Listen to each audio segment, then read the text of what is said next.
Hello everyone, நான் உங்கள் doctor Vinodhini Sumathi homeo கிளினிக்லேருந்து பேசுகிறேன்.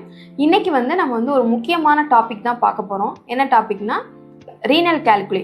ரீனல் கால்குலேனா கல்லடப்புன்னு கூட சொல்லலாம். இதை நம்ம கிட்னியில் ஸ்டோன் ஃபார்ம் ஆகுது அப்படின்னு சொல்லுவாங்க.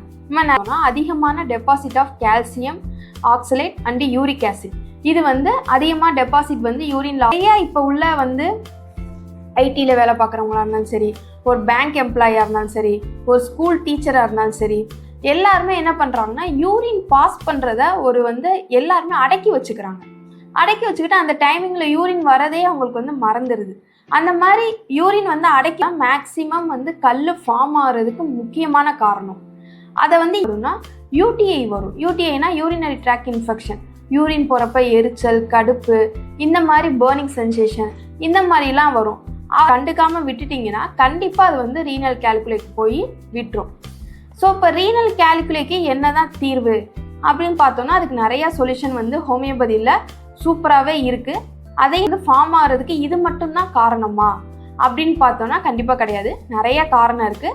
அம்மாக்கு இருந்திருக்கலாம், இல்லை தாத்தா பாட்டிக்கு யாருக்காவது இருந்திருக்கலாம். அதனாலையும் கூட உங்களுக்கு கல் இப்போ டயபெட்டிக்கு, பிபி, சுகர், கொலஸ்ட்ரால் இந்த மாதிரி இதுக்கு மெடிசன் எடுப்பாங்க. அவங்களுக்குமே ஆன்டிபயோட்டிக் அதிகமாக எடுப்பாங்க. அவங்களுக்கும் இந்த கல் ஃபார்ம் ஆகிறதுக்கு நிறையா லேடிஸோட ஜென்ஸுக்கு தான் அதிகமாக வரும். எந்த வகையான ஸ்ட்ரெஸ்ஸில் இந்த கல் வரும்னா மெயினாக பிஸ்னஸ் ஸ்ட்ரெஸ்ஸு. பிஸ்னஸ் சம்மந்தமான ஸ்ட்ரெஸ் அதிகமாக இருக்கிறவங்களுக்கும் இந்த கல் அதிகமாக ஃபார்ம் ஆகும். அதே மாதிரி இந்த இப்போ டெலிவரி பண்ணுறவங்க, வெயிலே ரொம்ப நேரம் சுற்றுறவங்க, ஃபீல்டு ஒர்க் பண்ணுறவங்க, அவங்கெல்லாம் தண்ணி அந்த அளவுக்கு இன்டேக் எடுத்துக்கணும். ஏன்னா அவங்களுக்கு வேர்வையிலேயே நிறையா தண்ணி வெளியேறிடும். யூரின் அவுட்புட் ரொம்ப கம்மியாக இருக்கும்போது அவங்களுக்கும் இந்த கல் ஃபார்ம் ஆகிறதுக்கு நிறையா வாய்ப்பு இருக்குது. மெடிக்கல் கண்டிஷன் நிறையா இருக்குது. அவங்களுக்கு கவுட் இருக்கலாம், இல்லை ஹைப்பர் பேராதைராய்டிசம் ப்ராப்ளம் இருக்கலாம். அவங்களுக்கும் இந்த கல்லடப்பு வரும். யூடிஐ அதிகமாக வரவங்களுக்கும் இந்த கல்லடப்பு ஃப்ரீக்வெண்ட்டாகவே வர்றதுக்கு வாய்ப்பு இருக்குது. அதே மாதிரி ரீனல் டியூப்லார் அசிடோசிஸ் அப்படின்னு ஒரு கண்டிஷன் இருக்குது. அதனாலையுமே இந்த கல் ஃபார்ம் ஆகும். செடன்டரி லைஃபோட ஒபிசிட்டி, டயபெட்டிக் இந்த மாதிரி கண்டிஷன் இருக்கிறவங்களுக்கும் இந்த ப்ராப்ளம் வரும்.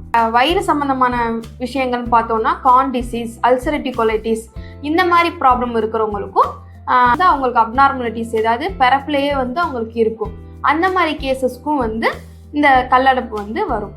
இதுக்கெல்லாம் தீர்வு இருக்கானா? கண்டிப்பாக அதுக்கெல்லாம் தீர்வு இருக்குது. நம்ம கிளினிக்லேயே நல்லா நம்ம இதுக்கு க்யூர் கொடுத்துக்கிட்டு இருக்கோம். அதை நம்ம நெக்ஸ்ட் வீடியோவில் பார்ப்போம். தேங்க்யூ.